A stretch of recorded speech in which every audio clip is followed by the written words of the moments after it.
أين هذا كم؟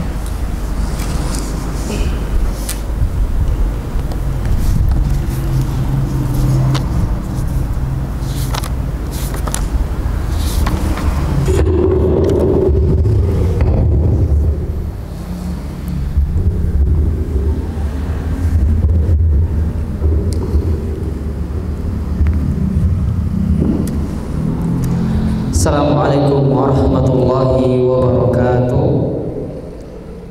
Innal hamdalillah nahmaduhu wa nasta'inuhu wa nastaghfiruh wa na'udzu billahi min shururi anfusina wa sayyiati a'malina. Man yahdihillahu fala mudilla lahu wa man yudlil fala hadiya lahu. Asyhadu an la ilaha illallah wahdahu la syarika lahu wa asyhadu anna Muhammadan 'abduhu wa rasuluh. قال تعالى في كتابه الكريم يا أيها الذين آمنوا اتقوا الله حق تقاته ولا تموتن إلا وأنتم مسلمون. وقال تعالى أيضا يا أيها الناس اتقوا ربكم الذي خلقكم من نفس واحدة وخلق منها زوجها وبث منهما رجالا كثيرا ونساء واتقوا الله الذي تساءلون به والأرحام إن الله كان عليكم رقيبا. أما بعد فإن أصدق الحديث كتاب الله وأحسن الهدي هدي محمد صلى الله عليه وسلم وشر الأمور محدثاتها وكل محدثة بدعة وكل بدعة ضلالة وكل ضلالة في النار. Hadirin jamaah yang semoga Allah Subhanahu wa taala rahmati kita semua. Alhamdulillah, kita bersyukur kepada Allah Subhanahu wa taala atas segala limpahan rahmat dan nikmat yang Allah berikan. Allah Subhanahu wa taala masih berikan kesempatan kepada kita untuk sama-sama kita belajar, untuk sama-sama kita menuntut ilmu.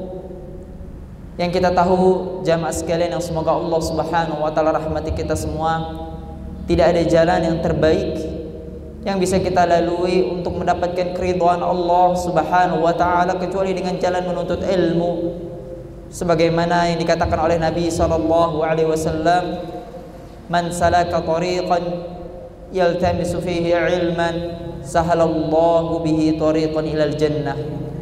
Bahwa jamaah sekalian, kata Nabi sallallahu alaihi wasallam, tidak ada barang siapa yang dia berusaha untuk menempuh jalan untuk menuntut ilmu, maka Allah Subhanahu wa taala akan mudahkan jalannya menuju surga. Dan juga dikatakan oleh Nabi sallallahu alaihi wasallam, "Man yuridillahu bihi khairan yufaqihu fid din." Siapa yang Allah inginkan kebaikan dari seseorang, maka Allah Subhanahu wa taala akan berikan sesuatu kepadanya. Yaitu bukan Allah Subhanahu wa taala berikan harta, bukan Allah berikan keluangan waktu, bukan Allah berikan nikmat sehat yang bertambah. Bukan itu kata Nabi sallallahu alaihi wasallam. Jika Allah menginginkan kebaikan untuk seseorang, maka kata Nabi sallallahu alaihi wasallam, Allah akan fahamkan ia tentang agamanya. Yufaqihu fid din, yaitu Allah fahamkan tentang agamanya. Yang dengan agamanya dia tahu jamaah sekalian. Nah, yang dengan agamanya, yang dengan ilmu agamanya ini akan menjadi pelita bagi dirinya dalam menerangi jalan menuju keridhaan Allah Subhanahu wa taala. Yang dengan agamanya dia tahu yang mana Allah Subhanahu wa taala perintahkan dan mana yang Allah larang. Yang dengan ini nantinya akan menyelamatkan dia di mata Allah Subhanahu wa taala. Kita bersyukur atas nikmat yang diberikan oleh Allah Subhanahu wa taala sehingga kita bisa hadir untuk sama-sama kita belajar, untuk sama-sama kita menuntut ilmu. Kemudian nikmat yang besar jamaah sekalian yang masih Allah berikan kepada kita sekarang ini adalah nikmat berupa iman, nikmat berupa hidayah.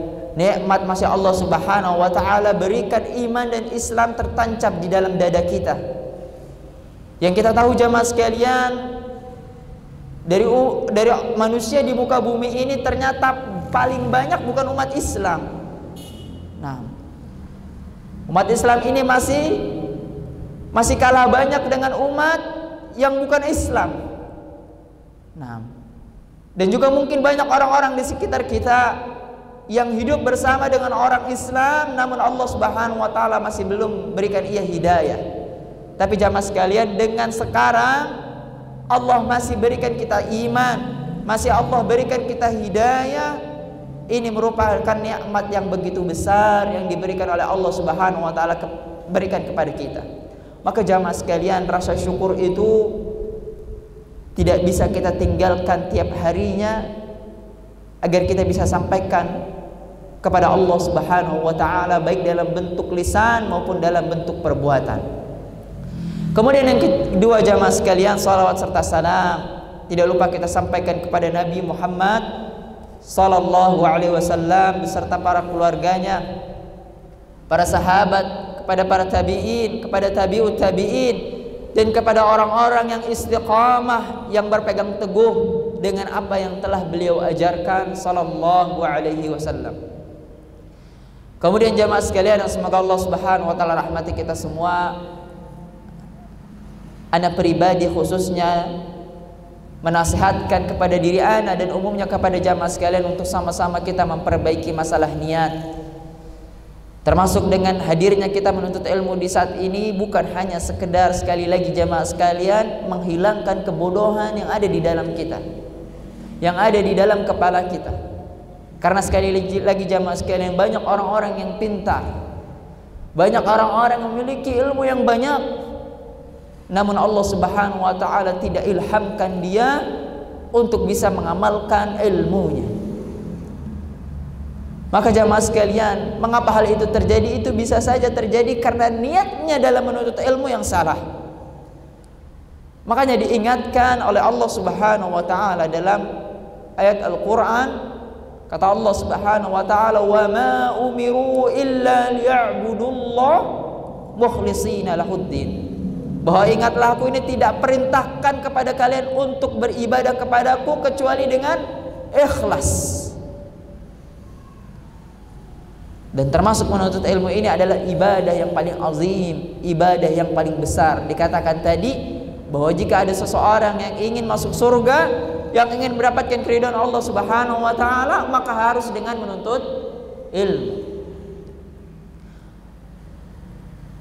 Maka jamaah sekalian yang semoga Allah Subhanahu wa taala rahmati kita semua, bukan hanya sekedar menghilangkan kebodohan yang kita inginkan, tapi ada sesuatu yang besar yang kita harapkan, yaitu agar Allah Subhanahu wa taala selamatkan kita dari jalan yang buruk, agar Allah Subhanahu wa taala ridhoi kita jamaah sekalian, agar Allah Subhanahu wa taala berikan surganya kepada kita jamaah sekalian. Sebagaimana kita tahu bahwa tujuan hidup kita apa jamaah sekalian? Tujuan kita agar kita bisa selamat dari api neraka, dan Allah Subhanahu wa taala wa udkhilatil jannah, dan agar Allah Subhanahu wa taala masukkan kita ke dalam surganya yang penuh dengan kenikmatan. Jamaah sekalian yang semoga Allah Subhanahu wa taala rahmati kita semua, kali ini kita akan membahas kajian kitab kita, yaitu Asyarah Qawaid fi Tazkiyatin Nufus, yaitu 10 kunci agar kita bisa mensucikan hati kita, agar kita bisa mensucikan jiwa kita. Yang kitab ini dikarang oleh Syekh Abdul Razak Al-Badr hafizahullah ta'ala. Yang kitab ini dikarang oleh Syekh Abdul Razak Al-Badr hafizahullah ta'ala, yang semoga Allah Subhanahu wa taala berikan rahmat kepada beliau. Dalam kitab ini jamaah sekalian, ini menjelaskan kunci-kunci bagaimana cara kita bisa membersihkan hati kita dan jiwa kita. Kenapa begitu penting jamaah sekalian kita ini bisa membersihkan hati, kita ini membersihkan jiwa? Kenapa hal ini sangat penting kita lakukan? Karena apa jamaah sekalian? Karena Allah mengatakan dalam Quran surah Asy-Syam, fa'alhamaha fujuraha wa taqwaha qad aflaha man zakkaha wa qad khaba man dassaha.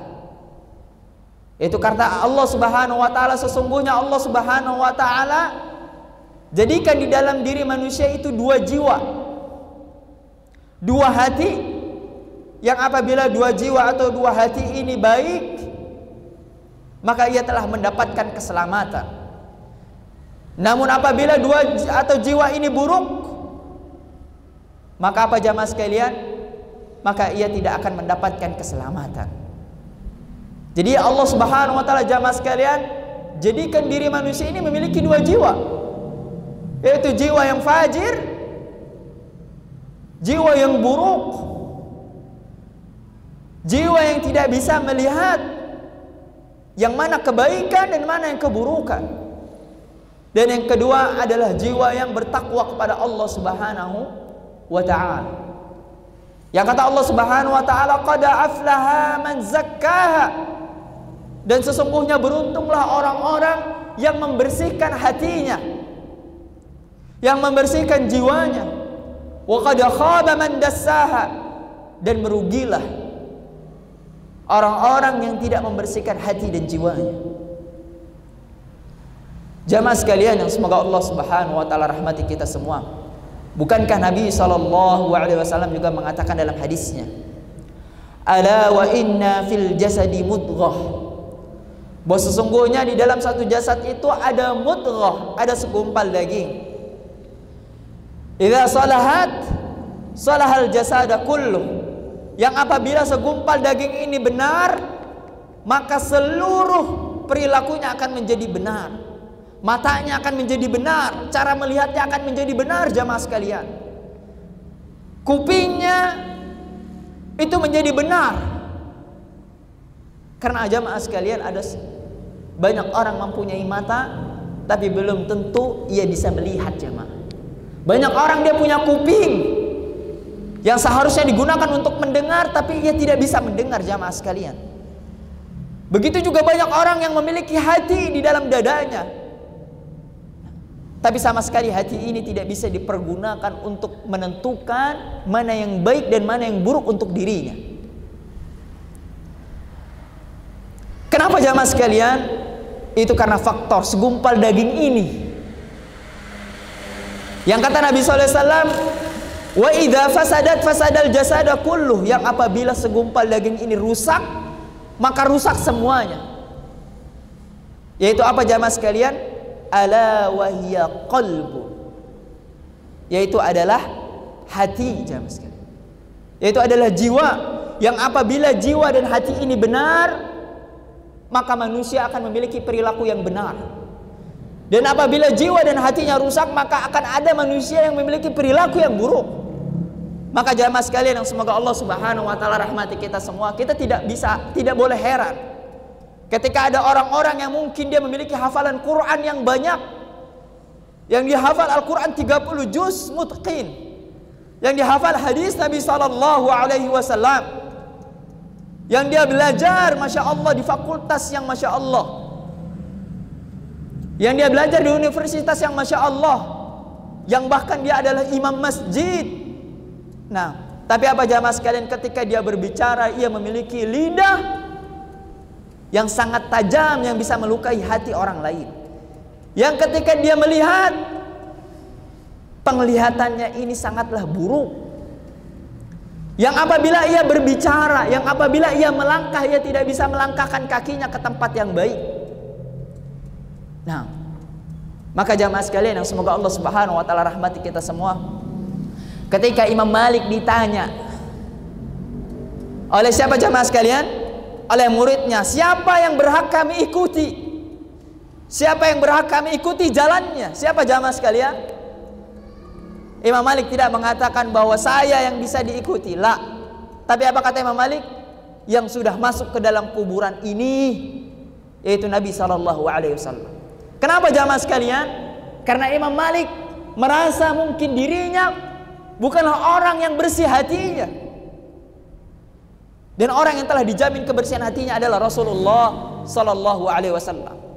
Maka jangan jamaah sekalian kita menjadikan patokan yang mungkin orang itu terlihat indah, yang mungkin orang itu terlihat bagus, yang mungkin dia bisa mengisi kajian, menyampaikan perihal-perihal baik, namun belum tentu jamaah sekalian ia memiliki hati yang bersih.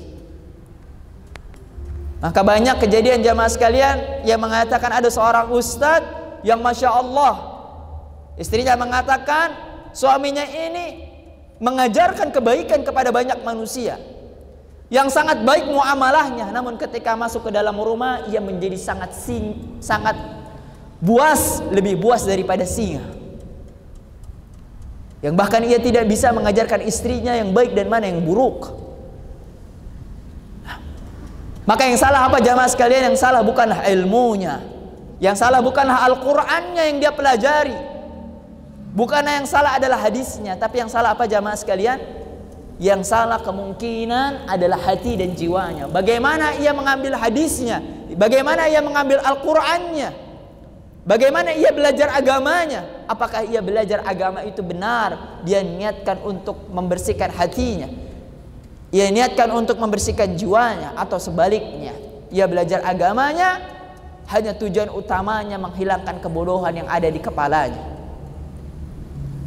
Maka jamaah sekalian yang semoga Allah Subhanahu wa taala rahmati kita semua, para ulama dan bahkan Rasulullah sallallahu alaihi wasallam sangat-sangat fokus dalam permasalahan membersihkan hati dan jiwa.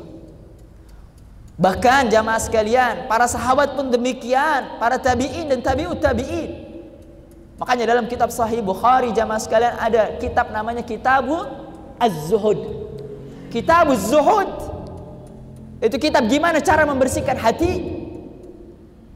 Bahkan Imam Bukhari membuat ada namanya hadis ar-riqa, hadis-hadis yang melembutkan hati. Karena pentingnya permasalahan hati ini jamaah sekalian.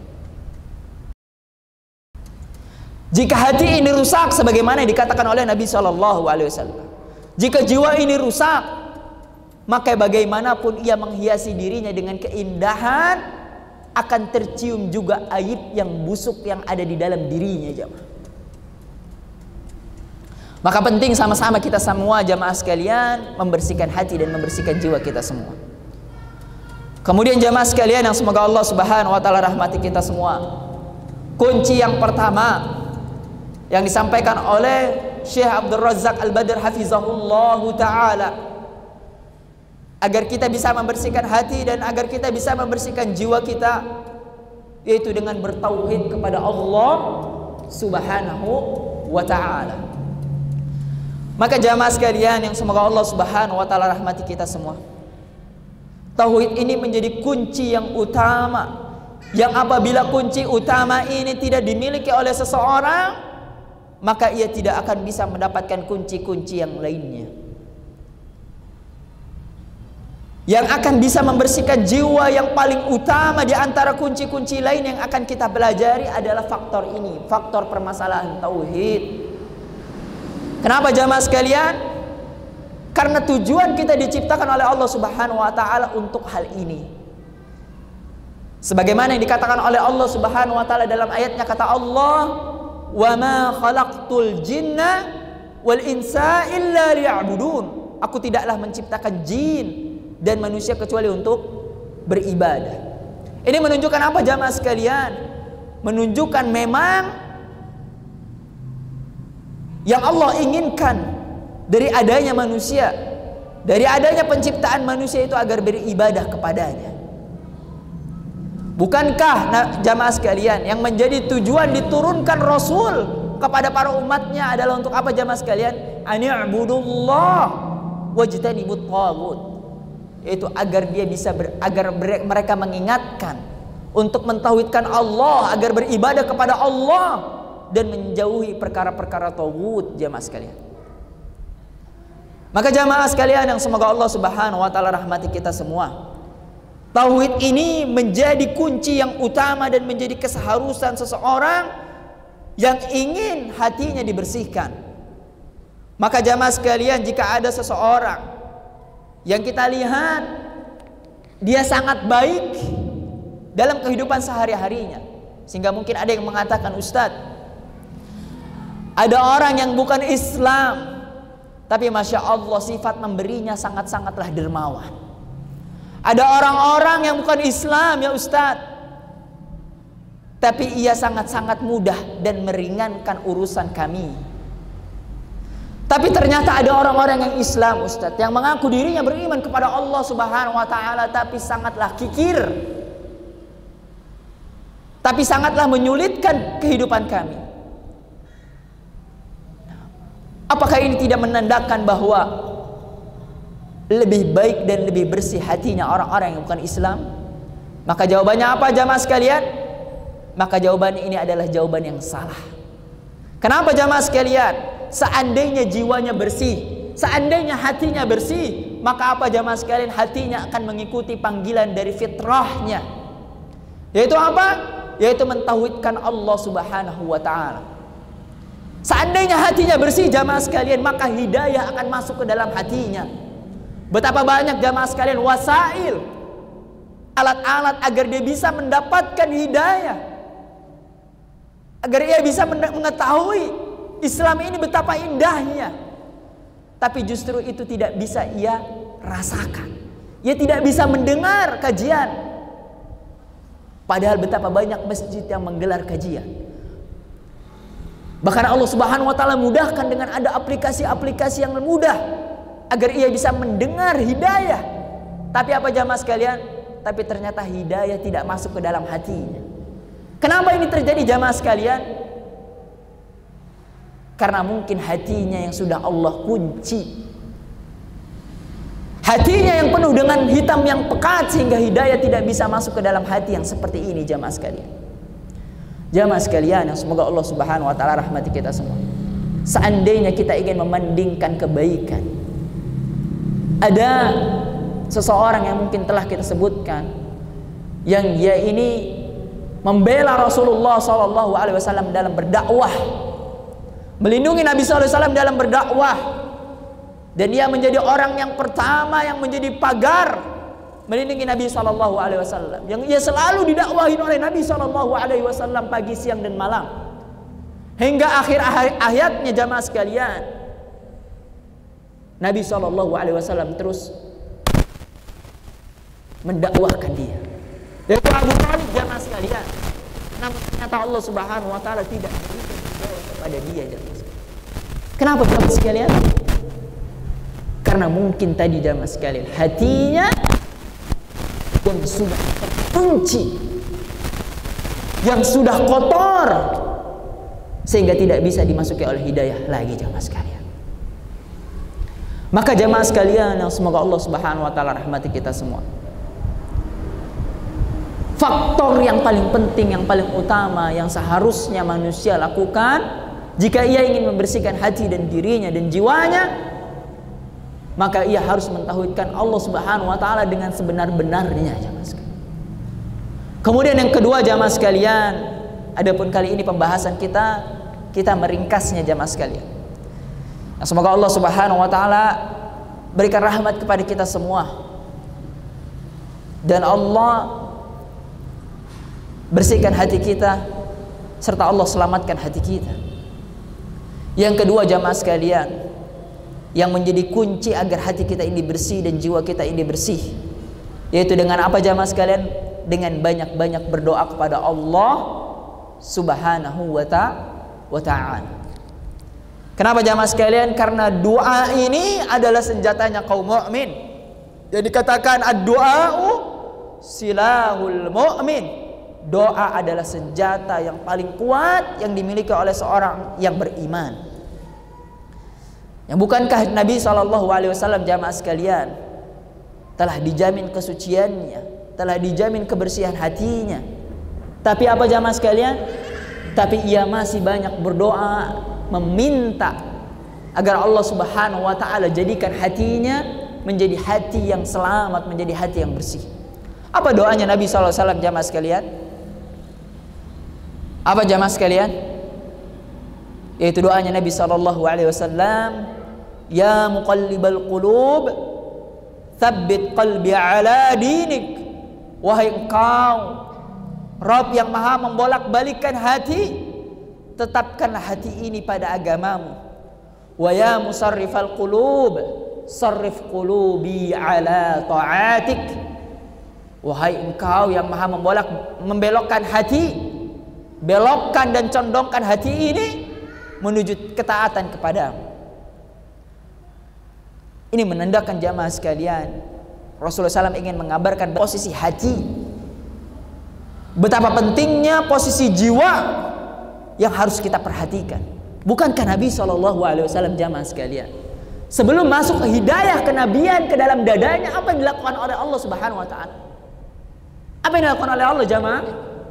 Yaitu membuka dada Nabi SAW, membersihkan hati dulu Nabi SAW. Kenapa jamaah sekalian? Karena hidayah nggak bisa masuk ke dalam hati yang kotor. Maka hal itu dulu yang dilakukan oleh Allah Subhanahu wa taala, membersihkan hati, membersihkan jiwa. Agar apa? Agar Nabi SAW bisa menerima hidayah yang begitu besar. Peristiwa ini jamaah sekalian menandakan betapa pentingnya posisi hati, betapa pentingnya posisi jiwa. Yang jika ini salah jamaah sekalian, lagi-lagi ini akan membuat kesalahan pada lidah kita, akan membuat kesalahan pada kuping kita, akan membuat kesalahan pada seluruh anggota tubuh kita. Maka kata tadi jamaah sekalian, Nabi SAW sebelum ia mendapatkan hidayah, Allah bersihkan hatinya terlebih dahulu. Dan dengan itu jamaah sekalian, Nabi SAW banyak berdoa kepada Allah Subhanahu wa taala, meminta agar Allah Subhanahu wa taala tetapkan hatinya kepada kebaikan, agar Allah Subhanahu wa taala condongkan hatinya dalam ketakwaan kepada Allah Subhanahu wa taala. Bahkan ada doa Nabi SAW jamaah sekalian yang dia memfokuskan untuk Allah Subhanahu wa taala bersihkan jiwanya. Apa doanya jamaah sekalian yang harusnya kita hafal sama-sama jamaah? Apa jamaah sekalian? Itu kata Nabi SAW, Allahumma ati nafsi taqwaha. Ya Allah, berikanlah kami atau berikanlah saya jiwa yang bertakwa. Karena Nabi SAW tahu jamaah sekalian, jika kita tidak memiliki jiwa yang bertakwa, niscaya kita tidak akan selamat. Sebagaimana yang dikatakan tadi dalam Quran surah Asy-Syam, orang yang selamat adalah orang yang memiliki jiwa yang bertakwa. Qad aflaha man zakkaha, yaitu orang yang selamat adalah yang memiliki hati yang bertakwa, jiwa yang bertakwa. Nabi SAW paham jika ia memiliki hati dan jiwa yang buruk, maka ia tidak akan selamat. Sebagaimana dikatakan oleh Allah Subhanahu wa taala, wa qad khaba man dassaha, maka merugilah dengan kerugian yang benar-benar jamaah sekalian orang-orang yang memiliki hati yang buruk, jiwa yang buruk.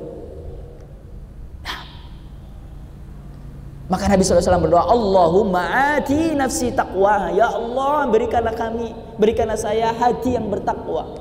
Wa zakkiha anta khaira man zakkaha. Dan ya Allah, bersihkan hati ini, sesungguhnya Engkau Maha pembersih hati jamaah sekalian.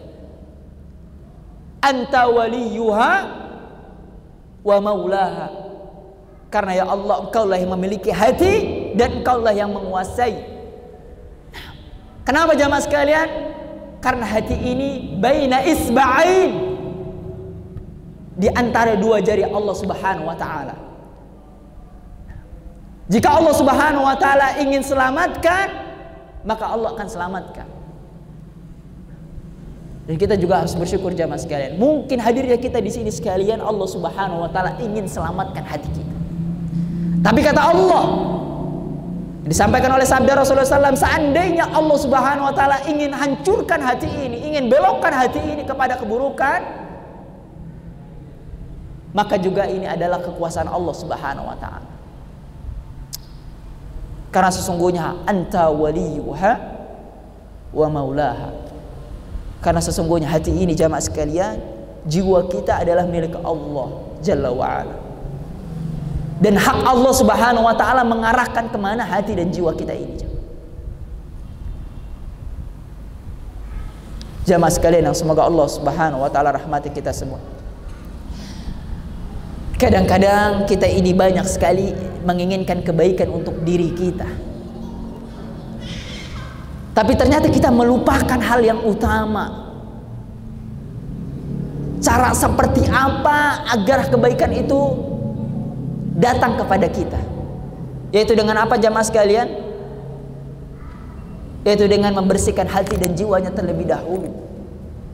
Terkadang kita ini banyak berdoa dan mengatakan, ya Rabb, kami ini banyak sekali berdoa kepada Engkau, tapi tidak ada satupun doa yang Kau kabulkan. Tapi ternyata jamaah sekalian, dia ini banyak sekali berdoa, banyak sekali menginginkan sesuatu, tapi apa? Tapi tidak mengetahui bagaimana cara mendapatkan yang benar. Bukankah kata Nabi SAW, ada orang yang dia berdoa, yang dia mengangkat tangan, ya Rob, ya Rob, tapi apa? Tapi makanannya adalah makanan yang haram, tapi bajunya adalah baju yang haram. Bagaimana Allah mau mengabulkan hal tersebut?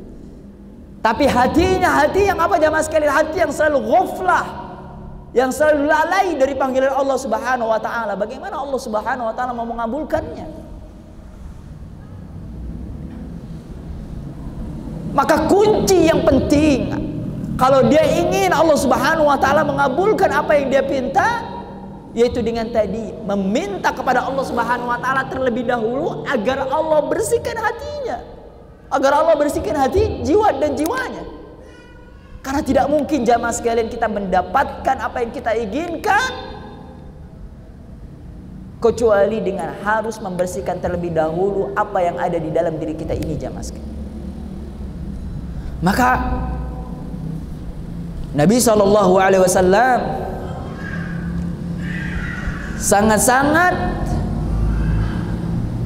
melakukan banyak sekali doa agar Allah Subhanahu wa taala memberikan hidayah kepada dirinya. Bahkan Nabi SAW mengatakan jamaah sekalian,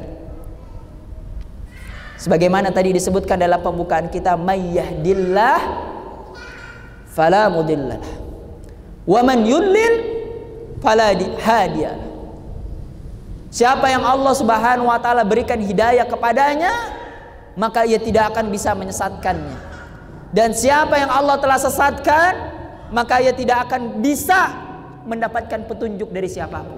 Ini menandakan sekali lagi jamaah sekalian, bahwa hidayah, bahwa hati yang bersih, hati yang bertakwa, jiwa yang bersih, jiwa yang bertakwa itu datangnya dari Allah Subhanahu wa taala. Maka kata Allah Subhanahu wa taala, walaula fadlullahi 'alaikum wa rahmatuh ma zaka minkum min ahadin abada walakinallaha yuzakki man yasha. Bukankah kata Allah Subhanahu wa taala, kalaulah bukan karena keutamaan dan rahmat dari Allah Subhanahu wa taala yang diberikan kepada kalian, ma zaka minkum min ahadin abada, maka gak ada di antara kalian yang mendapatkan hati dan jiwa yang bersih. Walakinallaha yuzakki man yasha, dan ketahuilah sesungguhnya Allah itu memberikan kebersihan hati itu kepada siapa yang ia kehendaki jamaah. Maka kita minta jamaah sekalian agar Allah Subhanahu wa taala berikan hati dan jiwa kita ini menjadi bersih, agar kita bisa terselamatkan dari fitnah dunia, dari fitnah kubur juga nanti, dan agar Allah Subhanahu wa taala masukkan kita ke dalam surganya. Kemudian yang ketiga jamaah sekalian, yang semoga Allah Subhanahu wa taala rahmati kita semua, bagaimana cara kita agar kita bisa membersihkan hati dan jiwa kita. Syekh Abdul Razak Al-Badr hafizahullah mengatakan bahwa kunci yang ketiga setelah bertauhid kepada Allah Subhanahu wa taala, setelah berdoa kepada Allah Subhanahu wa taala, seseorang yang ingin membersihkan hati, dia harus apa jamaah sekalian? Al-Qur'anul Karim manba'ut tazkiyah wa ma'inuha. Yaitu apa jamaah sekalian? Agar ia menjadikan Al-Qur'an ini menjadi pegang teguhnya, agar dia berpegang teguh dengan Al-Qur'an. Nah, kenapa jamaah sekalian? Karena kata Allah Subhanahu wa taala dalam ayatnya, kata Allah, laqad mannallahu 'alal mu'minin idz ba'atsa fihim rasulan min anfusihim yatlu 'alaihim ayatihi wa yuzakkihim wa yu'allimuhumul kitaba wal hikmah. Kata Allah Subhanahu wa taala, Allah telah memberikan karunia kepada orang-orang mukmin, orang-orang yang beriman kepada Allah. Dengan apa jamaah? Dengan Allah Subhanahu wa taala utus rasul dari golongan mereka yang membacakan yatlu alaihim ayatihi, yang membacakan ayat-ayat Allah Subhanahu wa taala. Kitab Allah Subhanahu wa taala itu Al-Qur'an. Wa yuzakkihim, yang dengannya ia bisa membersihkan hati, membersihkan jiwa, membersihkan dirinya. Lihat jamaah sekalian, Allah Subhanahu wa taala mendahulukan tazkiyah di sini daripada apa? Daripada ta'lim, yu'allimuhum, daripada yu'allimuhum. Kenapa jamaah sekalian? Kenapa Allah Subhanahu wa taala mengatakan wa yuzakkihim, bukan wa yu'allimuhumul kitab dulu? Kenapa jemaah? Karena pentingnya masalah tazkiyah, masalah pembersihan hati itu. Maka kata Allah wa yuzakkihim. Kenapa juga jemaah sekalian? Kalau kita belajar Al-Qur'an tapi sementara hati kita ini tidak dibersihkan, yang ada apa jemaah sekalian? Al-Qur'annya bukan menjadi hujjah bagi dia, bukan menjadi penyelamat, tapi menjadi apa jemaah sekalian? Mungkin bisa menjadi malapetaka bagi dia. Bukankah kata Allah Subhanahu wa taala yang disampaikan oleh Rasulullah SAW dalam hadisnya? Apa kata Allah jemaah? Kata Rasulullah SAW, Al-Qur'an hujjatun laka wa hujjatun alaik. Bahwa Al-Qur'an ini bisa memberi penolong, memberikan syafaat kepada engkau. Tapi juga Al-Qur'an bisa apa jemaah sekalian? Bisa menjadi pemberi ancaman. Bisa juga menjadi pemberi malapetaka jemaah. Nah, maka tadi kata Allah Subhanahu wa taala di sini bukan yu'allimuhum, bukan yu'allimuhum dulu, tapi wa yuzakkihim, untuk membersihkan. Baru setelah itu apa jemaah? Wa yu'allimuhumul kitaba wal hikmah. Yang kemudian kata Allah, baru habis itu dia apa? Yang dengannya, dengan Al-Qur'an itu mengajarkan kalian tentang hikmah, tentang kebenaran, agar kalian apa jemaah? Wa in kanu min qablu lafi dhalalim mubin, agar kalian ini tidak tersesat kembali, yang padahal engkau kemarin adalah orang-orang yang tersesat. Maka jemaah sekalian yang semoga Allah Subhanahu wa taala rahmati kita semua,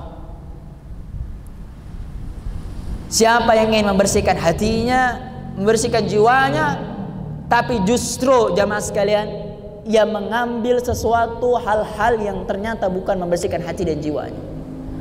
Ia justru malah datang ketika hatinya gundah, hatinya rusak, ia datang kemana jemaah sekalian? Kepada musik-musikan, mendengarkan musik yang padahal dia nggak tahu syair-syair yang dibuat itu adalah syair-syair yang dibuat oleh orang yang patah hati, orang yang rusak hatinya, orang yang sedang gundah hatinya. Maka ketika dia mendengar apa jemaah sekalian, membuat ternyata hatinya semakin sumpek, yang ternyata membuat hatinya semakin pekat. Nah, seharusnya seorang manusia yang ingin membersihkan hatinya, menghilangkan hatinya dari kesedihan, apa yang ia lakukan jemaah sekalian? Ia kembali kepada Al-Qur'an, karena Al-Qur'an ini yang membuatnya adalah Allah Subhanahu wa taala, dan beliau adalah apa jemaah sekalian? Dan beliau adalah orang zat satu-satunya yang bisa membersihkan hati seorang manusia. Balillah yuzakki man yasha. Kata Nabi SAW, sesungguhnya Allah lah yang bisa membersihkan hati seseorang itu sesuai dengan apa yang ia kehendaki. Maka jamaah sekalian yang semoga Allah Subhanahu wa taala rahmati kita semua, Al-Quran ini bukan hanya sekedar untuk dibaca. Adapun tujuan utama dari diturunkan Al-Quran ini tadi disebutkan, agar kita ini tidak menjadi dolal jamaah sekalian, agar kita ini tidak menjadi sesat. Nah, tujuan Al-Quran diturunkan itu menjadikan petunjuk. Maka lihat jamaah sekalian, bagaimana para sahabat ketika ia selesai membaca Al-Quran, selesai dari ayat ini, apa yang ia lakukan jemaah sekalian?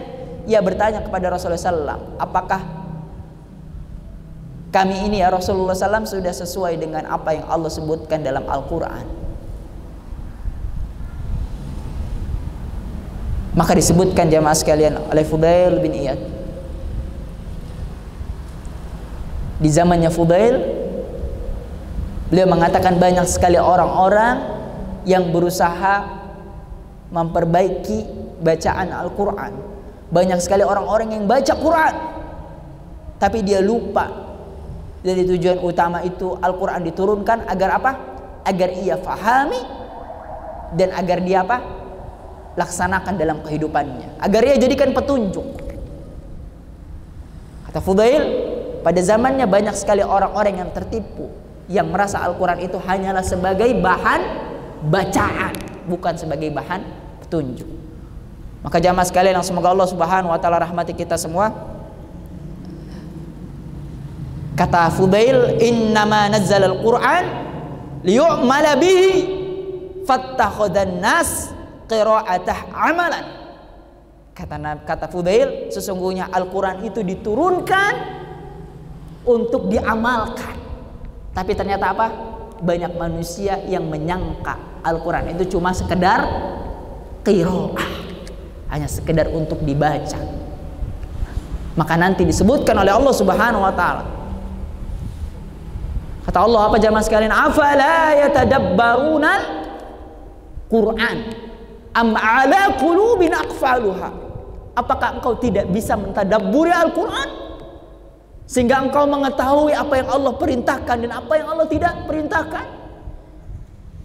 Apa yang Allah suruh laksanakan dan Allah tidak inginkan engkau melaksanakannya?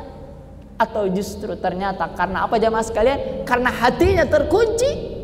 Ya baca Quran tapi bacaan Qurannya cuma sampai mana jamaah? Sampai tenggorokannya. Maka jamaah sekalian, lihat kata Nabi SAW, seandainya engkau memperbandingkan amalanmu dengan amalan Khawarij, engkau akan malu.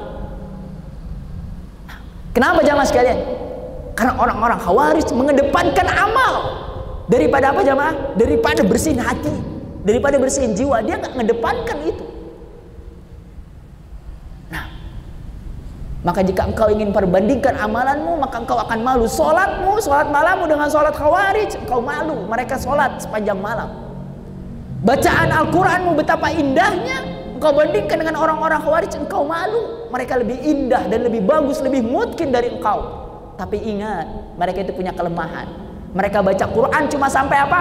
Hanjaroh, cuma sampai tenggorokan, gak sampai ke dada. Kenapa jamaah sekalian?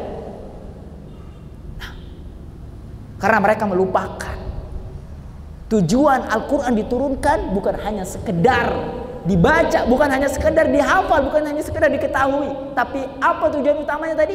Yuzakkihim. Gimana agar Al-Quran ini bisa membersihkan hatinya? Gimana Al-Quran ini bisa membersihkan jiwanya? Maka jamaah sekalian yang semoga Allah Subhanahu wa taala rahmati kita semua. Semoga Allah Subhanahu wa taala berikan kemampuan untuk kita sama-sama. Untuk apa jamaah sekalian? Untuk menjadikan Al-Quran ini menjadi petunjuk bagi kita dan kita bisa berpegang teguh dengannya. Kemudian jamaah sekalian, mungkin yang terakhir, nah, kunci yang keempat setelah dia berpegang teguh dengan Al-Quran, setelah bertauhid kepada Allah Subhanahu wa taala, kemudian berdoa kepada Allah agar Allah bersihkan hatinya. Kemudian yang ketiga dengan apa jamaah sekalian? Yaitu dengan berpegang teguh dengan Al-Quran. Yang selanjutnya yaitu kata Syekh, Al-Qaidatur Rabi'ah, kaidah yang keempat, kunci yang keempat, yaitu apa jamaah? Ittikhazu al-uswah wal qudwah, yaitu dengan mengambil uswah dan qudwah. Kepada siapa jamaah?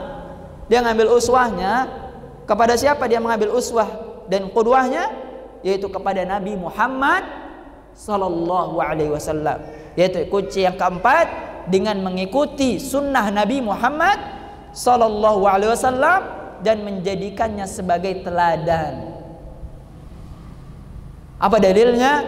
Dalilnya kata Allah Subhanahu wa taala, laqad kana lakum fi Rasulillahi uswatun hasanah. Sesungguhnya telah ada pada jiwa Rasulullah sallallahu alaihi wasallam itu uswatun hasanah liman kana yarjullaha wal yawmal akhir, yaitu siapa yang dia mengharapkan keselamatan dari Allah Subhanahu wa taala dan hari akhir. Maka penting jamaah sekalian untuk dia menjadikan teladannya, menjadikan uswahnya, qudwahnya itu adalah Nabi SAW. Maka nggak ada jamaah sekalian uswah dan qudwah yang bisa kita ikuti. Kita melihat mungkin ustadz ini seperti ini. Nah, jangan sampai kita mendoakan anak kita atau menyuruh anak kita untuk mengikuti ustadz fulan. Masya Allah ustadz fulan seperti ini, bagus dan lain-lain. Tapi ternyata apa jamaah sekalian? Ternyata sudah besar anaknya menjadi orang yang sangat tadi disebutkan, menjadi sangat buas di dalam rumah tangga. Kenapa? Karena Allah kabulkan doa ibunya, yaitu agar menjadi ustadz seperti si fulan. Ternyata ustadz ini dalam kehidupannya apa jamaah sekalian? Na'udzubillah, ia sangat baik kepada orang lain, tapi ia menjadi buruk, menjadi seekor singa yang sangat ganas ketika di dalam rumah. Maka gak ada yang selamat. Yang bisa kita ikuti, yang menjadikan uswah dan qudwah, selain siapa jamaah sekalian? Selain Nabi SAW yang telah dijamin oleh Allah Subhanahu Wa Taala bahwa di dalamnya ada uswatun hasanah. Maka Imam Ibnul Qayyim rahimahullah menjelaskan bahwa apa jamaah sekalian? Bahwa hadhil ayat al-karimah aslun kabirun fit ta'si bi Rasulillah sallallahu alaihi wasallam fi aqwalihi wa af'alihi wa ahwalihi. Tuh, mohon maaf jamaah sekalian, qala Ibnu Katsir rahimahullah, hadhil ayat al-karimah, sungguhnya ayat karimah, laqad kana lakum fi Rasulillahi uswatun hasanah, ini aslun kabirun, ini menjadi pokok utama fitasi bi Rasulillah sallallahu alaihi wasallam. Dalam apa? Dalam mengikuti Rasulullah sallam. Dalam apanya? Fi aqwalihi wa af'alihi wa ahwalihi, yaitu dalam perkataannya, dalam perbuatannya, dan wa ahwali, dan dalam perilakunya. Maka dikatakan oleh Ibnul Qayyim, jamaah sekalian yang semoga Allah Subhanahu wa taala rahmati kita semua, bahwa tazkiyatun nufus as'ab min ilajil badan wa asyad. Bahwa sesungguhnya tazkiyatun nufus itu lebih berat daripada apa? Ilajil abdan wa asyad, daripada menyembuhkan badan yang sakit.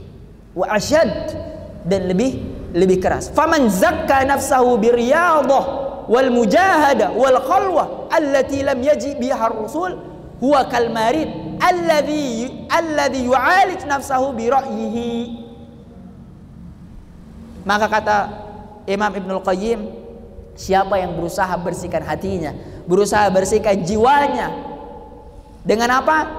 Dengan mujahadah dan pendekatan yang belum datang dan belum diperintahkan oleh Rasulullah SAW, sama aja dia seperti apa jamaah sekalian? Ngobatin dirinya dengan pikirannya. Dan itu apa jamaah sekalian? Dan itu tidak akan pernah bisa menyembuhkan penyakit yang ada di dalam hatinya. Maka ketika ada masalah, datangnya kemana jamaah sekalian? Datangnya ke psikolog agar dia bisa menyelesaikan masalah kita, atau datangnya kepada contoh yang diberikan oleh Rasulullah SAW. Maka tidak banyak orang-orang yang selamat ketika ia menceritakan aib dalam dirinya yang dia berharap agar apa? Agar terselesaikan oleh seorang psikolog, tapi ternyata apa jamaah sekalian? Menambah masalahnya, memberatkan dirinya, memberatkan jiwanya. Kenapa jamaah sekalian? Karena belum tentu psikolog itu dia selamat, atau dia bersih hatinya, atau dia nggak pernah punya masalah.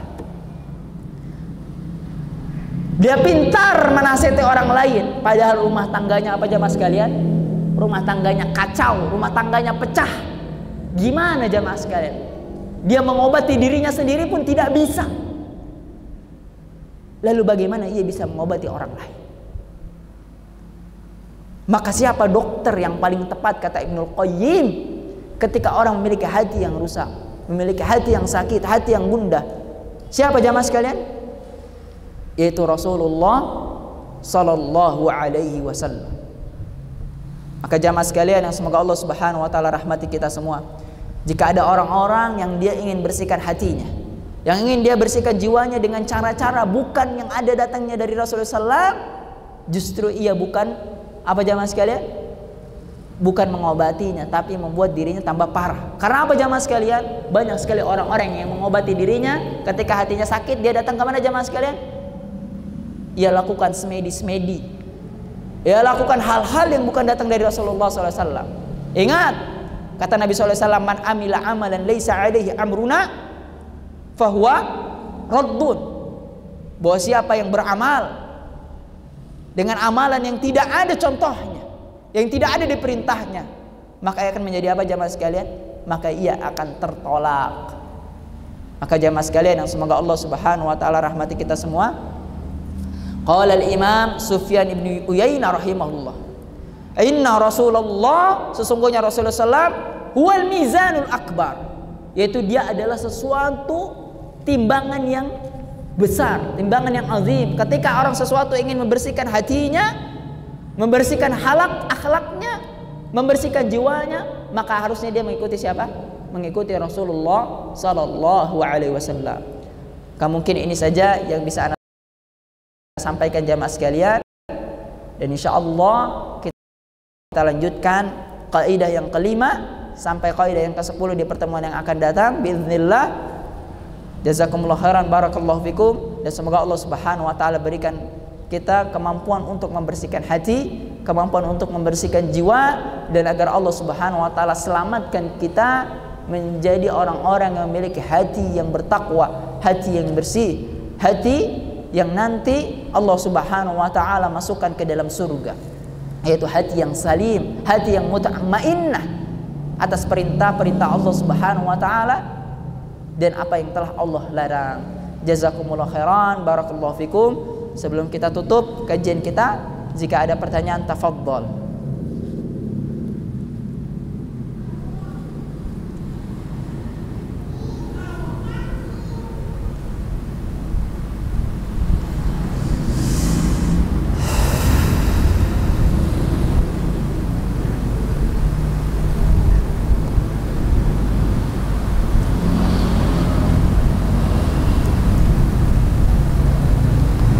Nah, jika tidak ada, maka kita tutupkan dengan doa kafaratul majlis. Subhanaka Allahumma wa bihamdika asyhadu an la ilaha illa anta astaghfiruka wa atubu ilaik. Barakallahu fikum. Wassalamualaikum warahmatullahi wabarakatuh.